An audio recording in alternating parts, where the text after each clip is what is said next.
his so-called family would become the most infamous killers of the 20th century. The victims died in the worst way. Committing a series of brutal and seemingly senseless crimes that would spell the end of the 1960s hippie dream. They were vicious, just horrible killings. It's multiple stabbing while people are begging for their lives. But what made Manson the man he was? He was a very powerful person. When he said jump, they jumped. How did so many young people fall under his spell? Charlie would talk about how he was Jesus and the devil all in one. And were Manson and his followers born to kill?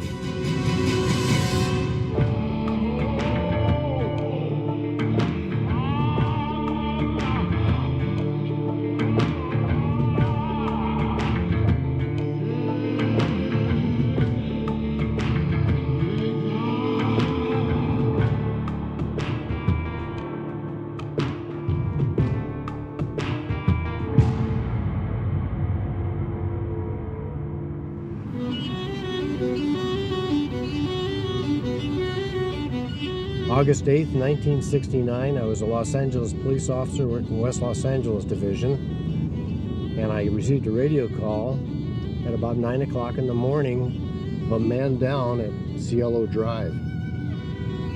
I wasn't expecting what I saw when I got to that house.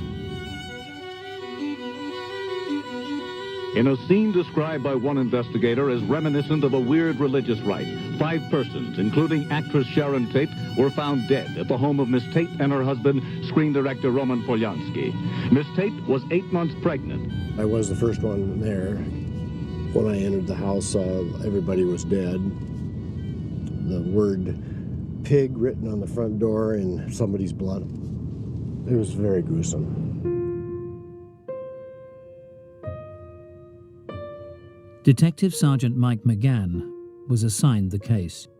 When I arrived on the scene, there was some wires that were cut over a large gate.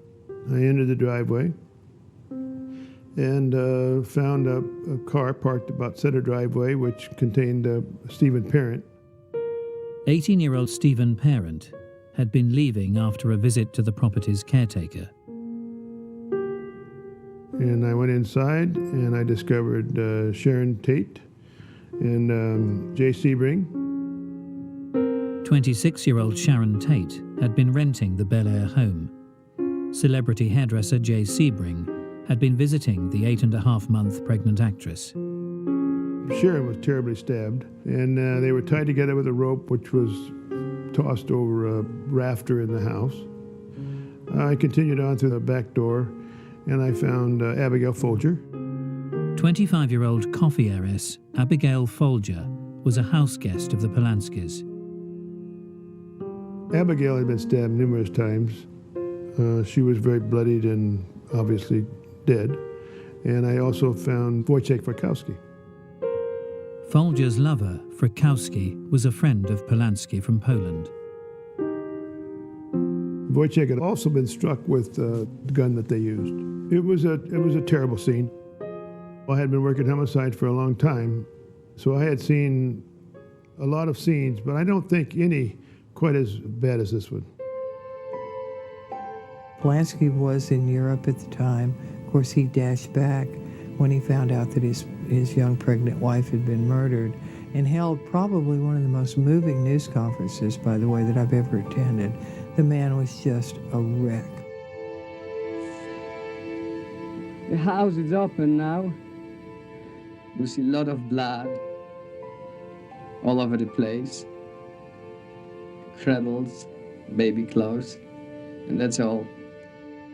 Of course, the husband can be a suspect, and so we wanted to talk to Roman, and he agreed to take a polygraph the next morning at our crime lab. And I was there with a polygraph examiner. He passed with flying colors. There was no question he was not part of the homicide. Nobody knew who did it. Nobody had a clue, and Hollywood just went nuts. People were buying guard dogs, and they were buying guns. Oh, LA panicked. All these movie stars, they were hiring guards and off-duty police, anybody that they could get to their house. I mean, it was a complete panic in the Hollywood area. And the next night, the killing continued. Businessman Lino LaBianca and his wife Rosemary were stabbed to death in their home. Again, messages were written in blood. After the LaBiancas were murdered the next day, it really started hot and heavy. There was a lot of fear and paranoia here in LA, particularly in the movie colony. Why? Well, not just because the murders were incredibly gruesome, a total of 169 stab wounds, but they seemed to be random.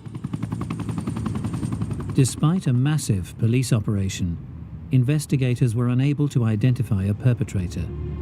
We did everything we do. I mean, we had everybody we could possibly think of working on the case, doing every possible thing.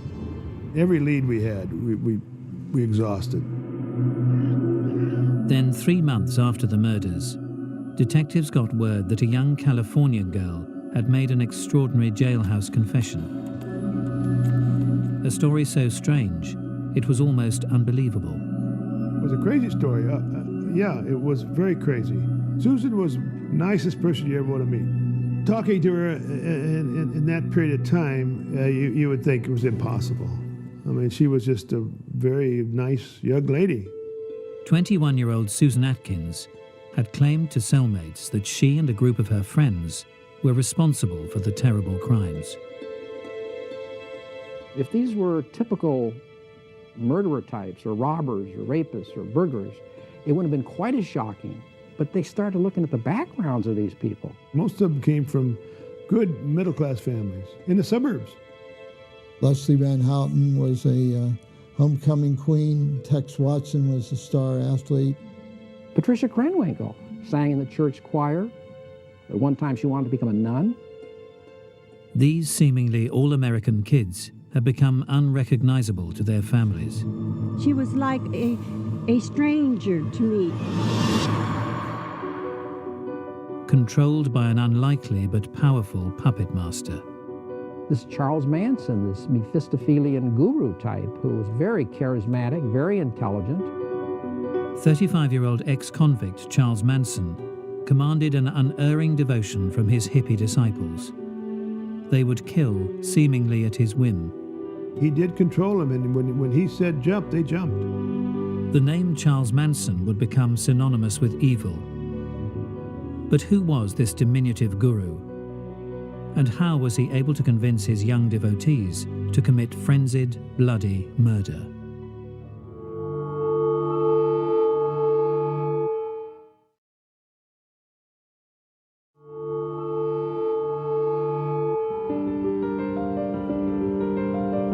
Over 2 nights in August 1969, actress Sharon Tate and 6 others had been slain in one of the century's most infamous crimes.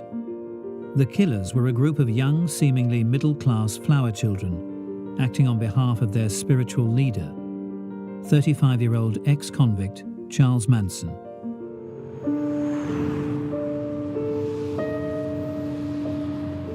But just who was this powerful guru? Manson was to have been born as an unwanted, illegitimate child of a young prostitute. Disowned at birth, pretty much, raised by relatives. He grew up in some very tight situation. It's been claimed that Manson's mother once tried to sell her infant son to a childless waitress in return for a pitcher of beer.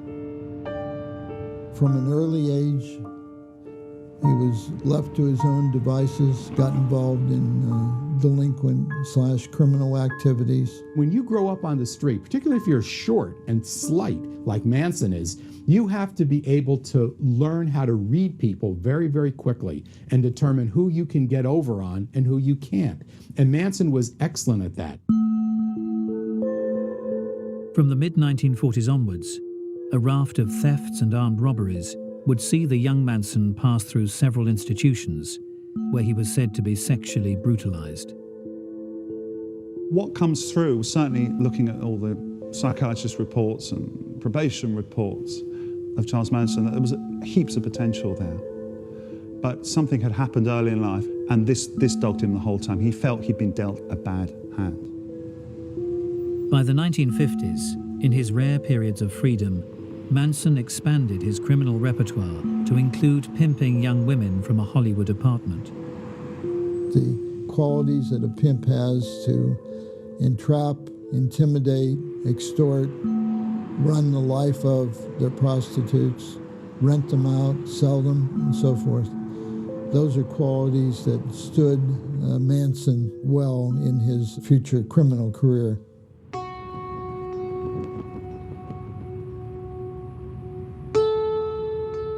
Incarcerated again in 1960 and facing a lengthy sentence, Manson began to study new ways of thinking.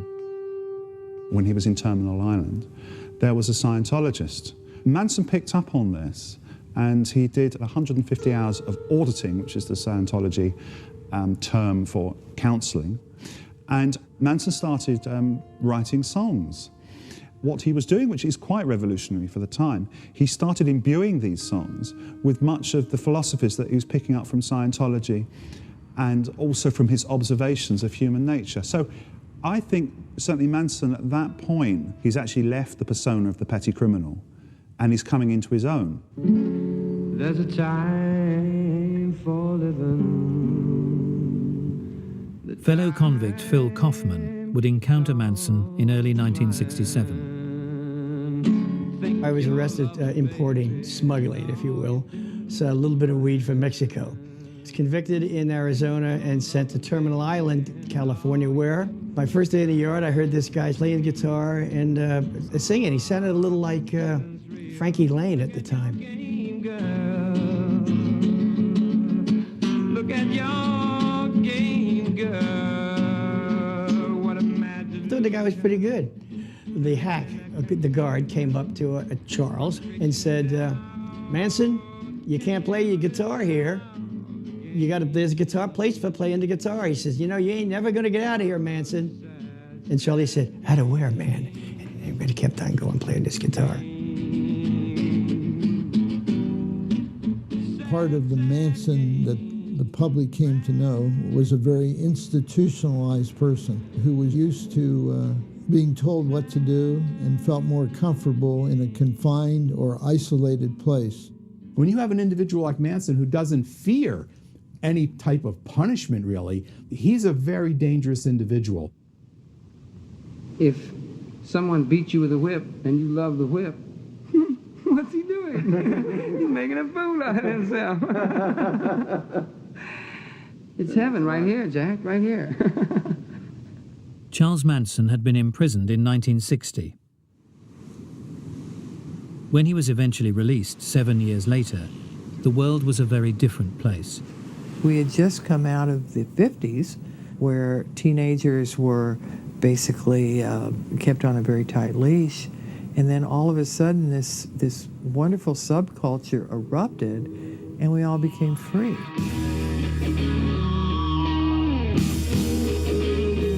The 32-year-old guitar-playing ex-con headed to the eye of the storm. There were thousands of young people all up and down this street, and this was all the psychedelic scene.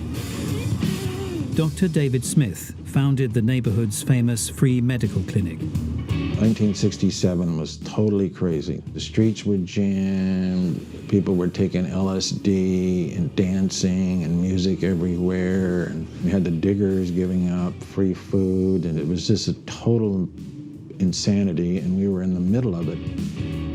We did a survey of the thousands of kids that came through our clinic, and 98% of them had used LSD. Charlie saw a good thing when he realized that if somebody ran around and talked like a guru, in that day and age, especially up in San Francisco, you could gather a group of followers in no time. You're taught that you can't. They even teach you the word. They give you the words. Take all the words away.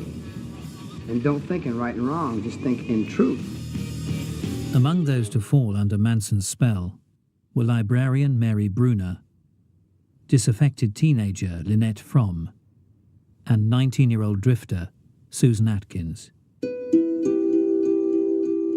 She had a tough start in life. On top of a broken home, on top of child abuse, Susan Atkins had to suffer the death of her mother from cancer. And she was, come puberty, pretty wild. So wild that her family couldn't contain her. And like many others, she headed off to San Francisco, where she worked variously as a waitress and as a topless go-go dancer. She came across Manson quite early on in the history of the Manson family, and he was able to assume a fatherly role with her, which is a template for what went on with the other girls. Also joining the group in 1967 would be 20-year-old Patricia Krenwinkel, later renamed by Charlie as Katie. She had a troubled childhood in as much she suffered from an overt problem with body hair, which, as anyone knows, has come through the teenage thing that can really screw someone up. And her sister was a heavy drug user. She dominated the family, so Patricia really was a forgotten child.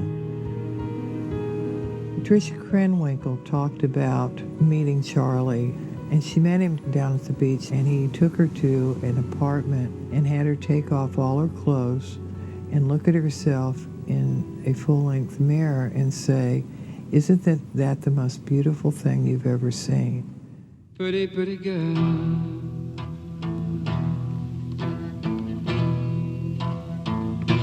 Cease to exist. Just come and say you love me. And that's it. He got her.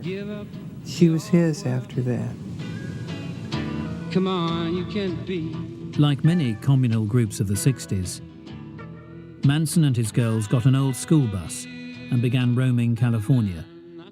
On his release from prison, Phil Kaufman joined up with the group in Topanga Canyon. Never learned not to love you. It was, it was incredible. It was sex, drugs, and rock and roll. Real sex, drugs, and rock and roll. It was sex on demand. It was, if I just gotten out of prison, and the pretty girls, you just want to get laid. That's a good day at the office. The music was the seduction. He'd get the new girl, some new girl who would run away. He was good. And the girls would all sit and play their little instruments, and that usually worked. That was the hook. It got him in. Phil Kaufman would introduce Manson to a number of music producers, including Doris Day's son, Terry Melcher. Manson hoped to get a major recording contract and introduce his songs to the world. Remember that a lot of people had not heard this type of music before, and Manson was not that savvy to the industry, media industry, music industry BS at the time. If they said to him, "Charlie, it's brilliant, we love it, we'll be in touch," he believed they meant it. They may have wore bell-bottom pants, that long hair, but they were businessmen, and Charlie and the family were hippies, and they wanted to do hippie music, and it was just total chaos. It was the recording sessions were terrible. But Charlie always kept pursuing a professional recording. As a child, Manson had been rejected by his mother. Now the LA music industry would do the same. It became evident to me that there was trouble in paradise.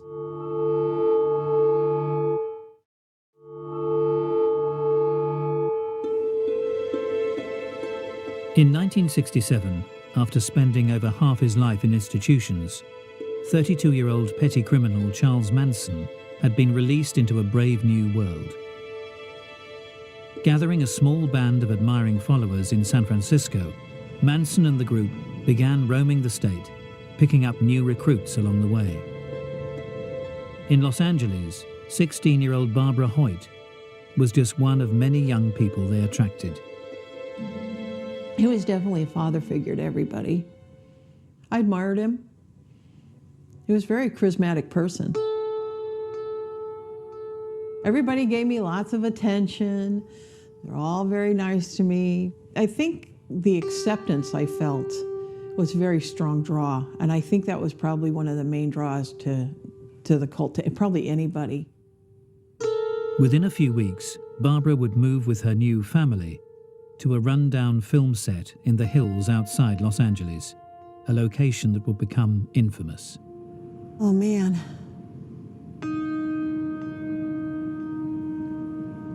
There's a heavy feeling here. It was just such evil that came out of here.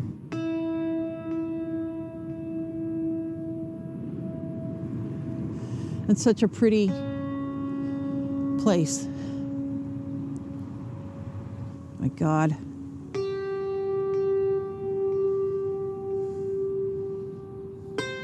I can smell the same smell of those trees. I can see where the ranch was down in front of me. Over there was the corral, and back here was the barn, and in front of the barn was the movie set. It just seems so surreal. It's almost like it was a long ago dream instead of reality.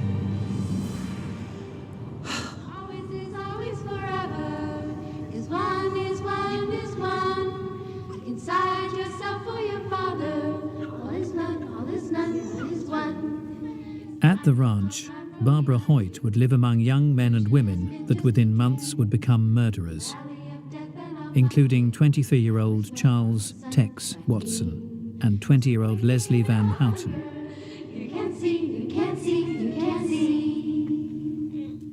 Leslie Van Houten was from Monrovia, and by all accounts, just a really all-American type girl.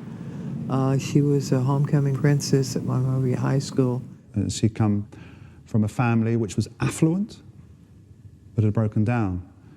She had sought solace in drugs. She'd also had an affair which resulted in a pregnancy and an abortion. Like most of Manson's women, she was in a vortex, in a void. Tex was kind of happy-go-lucky. He didn't challenge Charlie for leadership at all. He did what Charlie told him to do. He came from a solid family background, but something happened, and that, I believe, was drugs. It just took him from a path which was leading to a successful professional life onto a completely different way. Literally free sex and freedom of sexual relationships was quite attractive to him. Heterosexual relationships to some group orgies. Always a conspicuous presence would be the young Susan Atkins, by then rechristened by Manson as Sadie. The first time I met Sadie, I was sitting on the floor, kind of against the wall, and there were people around, and she squatted right in front of me and cut one. I was, whoa. She would do stuff for shock. Though I thought she was great at the time, I thought, you know, wow, kind of a free person, you know. At the ranch, this childlike free spirit was a state of mind the group aspired to.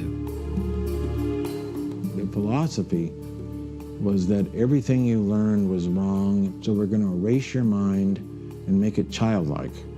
But in retrospect, you could see that by doing that, then you could implant your ideas and philosophy. Any kind of belief system you had, that was considered trash. So people worked on disbelieving things that they'd been taught, unlearning everything you learned in school. So that you'd end up basically having no opinions based on what you were brought up with. You wouldn't have any more values anymore that were given to us by our parents and peers. But everything we did, it was our choice. You know, people gave up their egos willingly. Whenever people convert to a new political philosophy or a new religion, a new way of life, it's not because some Svengali or some powerful evangelist or some powerful malevolent figure such as Manson was so strong in the way they came on and so articulate that they instantly converted people. It's always an interactive process. They needed him to be a father-like figure, a guru, and they created that for themselves. Manson needed followers. Manson needed people to listen to him. And so they both got what they each needed from each other. But not everyone would find Charles Manson and his philosophies irresistible. Charles and I drove up to San Francisco, just the two of us. It was at that time when the philosophy of the hippies was, do your own thing, man. You know, don't let the man get you, do your own thing. And I kept saying that, and Charlie kept saying, no, you're not doing your own thing. And I go, yeah, man, you're like, I was like old hippy dippy at the time, It was then that he realized that I wasn't programming. And it was after we got back for a while, and I said, Charlie, I gotta go. He said, yeah, you're still thinking, aren't you? And I said, yeah, I'm still thinking.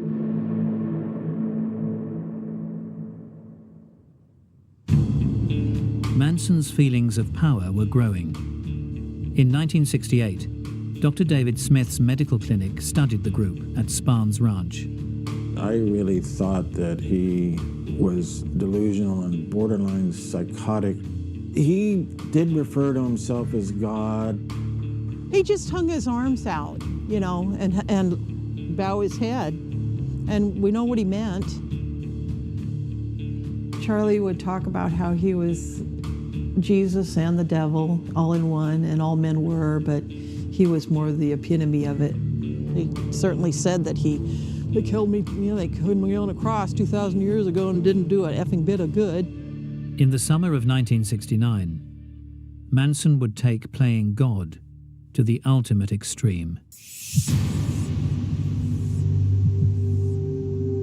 In the isolated ranch in the mountains above Los Angeles, surrounded by his band of loyal disciples, the man who'd spent more than half his life in jail would begin preaching an Armageddon gospel he called Helter Skelter. He explained to me about Helter Skelter. It's a racist philosophy, basically, but he explained it to me like, would God want all the flowers to be the same color? And, he made it seem like something very pretty. Helter Skelter came out of one of the Beatles songs, the words. But what it came to mean to Manson and what he was preaching, so to speak, to his followers was a race war. We had the Watts riots, and so, I as far as I was concerned, he was just saying the obvious. Anytime the word black was mentioned, his hackles would come, because he'd been in prison and he saw that, how it was between whites and blacks. He said the black man was going to win this war, but he said black, he only knows what whitey's told him to do. And they're not going to be able to handle the reins of power, so they're going to have to turn over the reins to those white people who had survived Helter Skelter, i.e. Charles Manson and his family. Then he said, we're going to come out of the bottomless pit, and we'll take over the leadership of the world. Charlie wanted to have his own 12 tribes of Israel, basically, out there in the desert. And he planned for a whole civilization, so it was quite a grand design. Did Manson believe what he was telling them about the apocalypse coming? No, he didn't believe that at all. I would be amazed if he actually believed that. This was a show. This was totally a performance that Manson put on. Manson is not mentally ill. He's not psychotic. He's manipulative and narcissistic and psychopathic, but he's not mentally ill, and neither were the followers mentally ill. The end of the world's a good draw. A lot of churches preach that. By the middle of the year, the atmosphere at the ranch began to change significantly. The intensity level was noticeable, like Helter Skelter's coming down, like now. Manson's world was beginning to unravel. Unknown to Barbara Hoyt, in May, during a drug deal gone wrong, Charles Manson had shot a dealer he believed to be a member of the militant Black Panther group. We started having guards at the ranch, hiding in the haystack and various places. They had field phones laid out between the front of the ranch and the back of the ranch. Then the Black Panthers were going to come for us. Charlie was getting pretty panicky and intense and high-strung and frightened. At the same time, the LA County Sheriff's Department were beginning to take notice of the strange group. We had attempted to run some undercover officers in there to try to buy narcotics because they were doing a lot of things. Never had one bit of success because they just would not accept a stranger. Charlie had family members up here on the hill watching the cops watch us. Yeah. So we were all watching each other. It was all fun. Considered it fun. We eventually arrested Charlie, a couple of his female friends, and we took him to Malibu Sheriff Station and booked him. While we were interviewing Charlie, we were notified by desk personnel that somebody had come into the station to try to bail him out. And I asked who it was, and they gave me a name. And the name was Gary Hinman. Didn't mean anything to us. When I repeated that name to Charlie, he got all squirrely with us. Detective Salerno could never have known that Gary Hinman would soon become the first murder victim of the Manson family. In July 1969, Manson and his followers attempted to extort money and property from Hinman. When he refused to cooperate, Manson family associate Bobby Beausoleil took action. When Hinman basically said, "You're nuts, I'm not giving anything to you," so they killed him. They stabbed him and then they smothered him with a pillow. Allegedly to place suspicion for the murder on the Black Panther political group, slogans were daubed on the wall in blood, along with a panther paw print. The murder attracted little attention, but in less than a month's time, the family would commit a crime that would make the world sit up and take notice. My own personal feeling is the motive for the killing was a series of events which chipped away at Manson's dominion. There was no record deal. People were leaving the family. People were questioning Manson's ability to be this self-proclaimed messiah. There was chinks appearing, and the last weapon in his armory was helter-skelter. On August the 8th, 1969, Manson launched a series of crimes he hoped would be blamed on the black community. I remember the night that he had called Tex, and I remember looking at them as they were talking, and it was almost like a black cloud was around them. It was dark. And he told me to take the other younger girls to a place called the Wiki Up. And he ordered me to do it. He didn't ask me, he ordered me.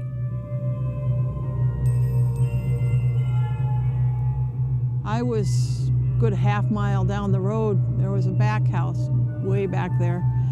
And Sadie had called me on the field phone and told me to bring 3 sets of dark clothes up to the front of the ranch.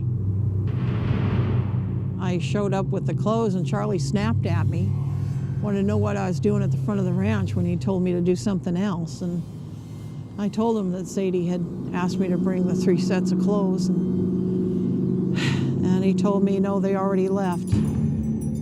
Susan Atkins, Patricia Krenwinkel, Tex Watson, and newcomer Linda Kasabian were headed to the former home of record producer Terry Melcher, now being rented by director Roman Polanski and his actress wife Sharon Tate. They cut the telephone wires, climbed over the fence, got in through an open window, and it was hell. On entry to the property, former All-American high school kid Tex Watson was reported to tell its residents, "I am the devil, and I've come to do the devil's business." These people I knew and slept with and loved are now heinous murderers. They were vicious. I mean, just horrible killings. I mean, it's multiple stabbing while people are begging for their lives. These people who I've known, made love to, are now they're killing people. I mean, boing, what a flip. Complete flip. For Manson, he had no empathy or emotional attachment to any of these people. The victims died in the worst way. Frykowski was beaten over the head numerous times. There were huge gashes in his head. We believe this is the weapon that Tex used to kill him. Patricia Krenwinkel chased Abigail Folger across the lawn, and poor Abigail was screaming and running for her life. This is not a nice way to die. Patricia Krenwinkel, her only complaint is that the knife went down to the bone and started hurting her hand. It went so far down. Susan Atkins told me that Sharon said, "Please let me live so I can have my baby." And Susan told Sharon, "Look, bitch, I don't have any mercy on you. You're gonna die." So they got rid of all their bloody clothing, put on their regular clothing, and they threw the bloody clothing over the side of a hill, and they went back to the ranch. Manson spoke to them, and they went to bed.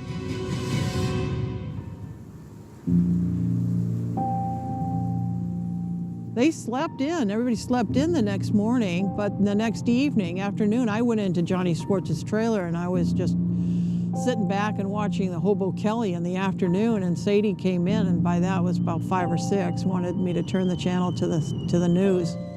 She told me to call Tex, and I called Tex. He came to the trailer, and so did a couple other people, and they all sat on Johnny Schwartz's couch there and watched the news.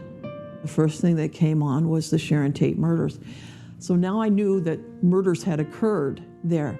I had no idea, no clue whatsoever that I was sitting amongst the murderers.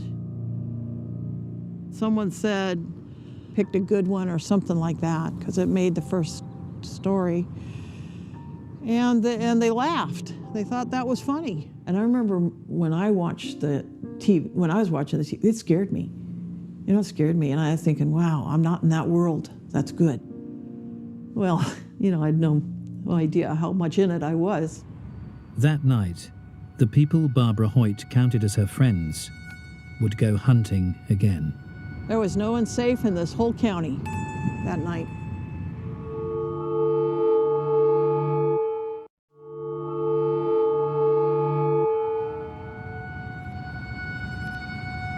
On August the 9th, 1969, the so-called Manson family had slain actress Sharon Tate and 4 others in a bloody, terror-filled home invasion. And the nightmare was not yet over. When they went down looking for victims the second night, there was no one in LA. There was no one in this whole city that was safe. They were going to break into a church and kill the pastor and hang him from the cross in there, but the church was locked because it was at night.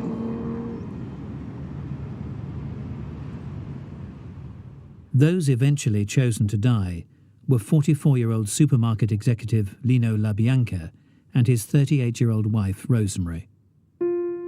Manson had driven in the car with them, finally picked out this house. He told them that last night, meeting at the Tate Mansion, they had botched it by almost letting a couple of them escape and not killing them efficiently. So he didn't want that to happen again. So he said, "You wait here, I'll go into the house." He went in and tied them both up, then went back out, told them it's okay now, you can go in and kill them, and then he drove off. The LaBiancas were trussed up literally like a couple of hogs at slaughter, and then they were slaughtered. These were brutal, violent, terrible murders. Leslie Van Houten told Diane Lake that stabbing Rosemary LaBianca was fun. The more she did it, the more she enjoyed it. This fork was the fork that Patricia Krenwinkel used to carve war in the abdomen of Lino LaBianca after he was killed, and then stuck it into his chest. When the body was found, it had this fork sticking out of it. I mean, it's nightmarish. It's nightmarish. Among words written in the victim's blood was the phrase, helter skelter. Tex told me that they'd gone to a love-in, and for me not to mention it. And I was kind of jealous because my dad would never let me go to a love-in. That wasn't to love in. They were killing the LaBiancas. Yeah, the whole thing just makes me shake.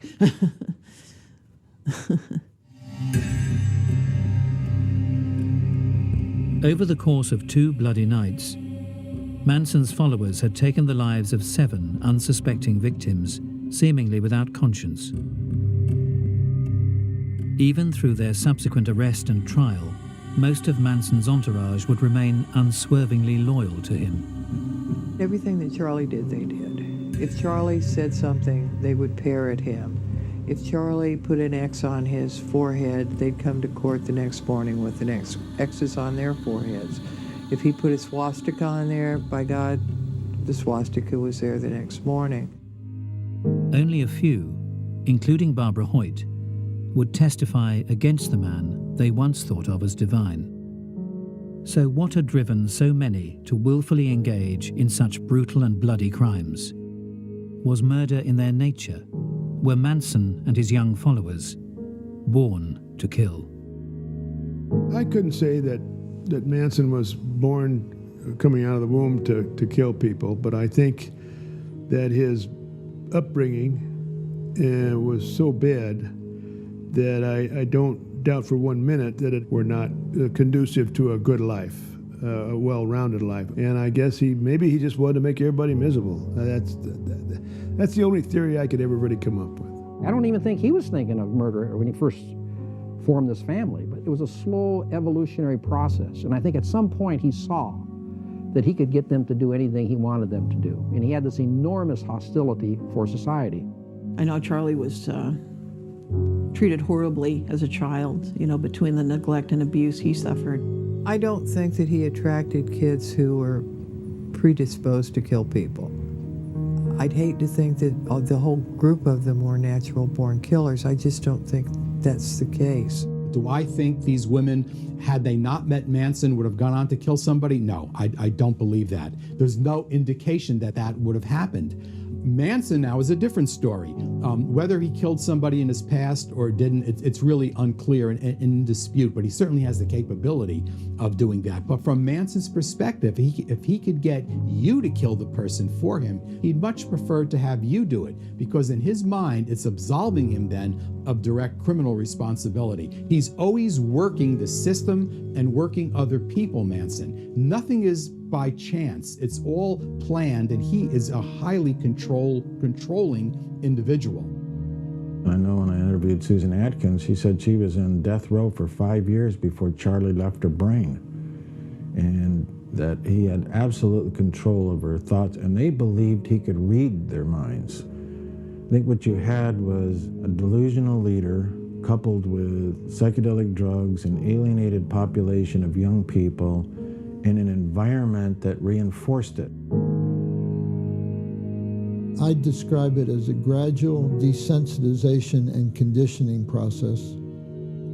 And he, throughout his life, had stolen cars, committed robberies, and many other state and federal crimes. And he had these people, had them do these same kinds of things. We all can have the capacity to say no. Just say no. Charlie, I think he was made into a monster by his upbringing, but he still had a choice. So I don't think it's just nature versus nurture. I think we all have a choice and a responsibility to determine our own fates. The only thing I can think of that's different between me and those, I have some empathy for the victims. They didn't seem to care. They don't care. I've had a real hard time. Oh, so here I go.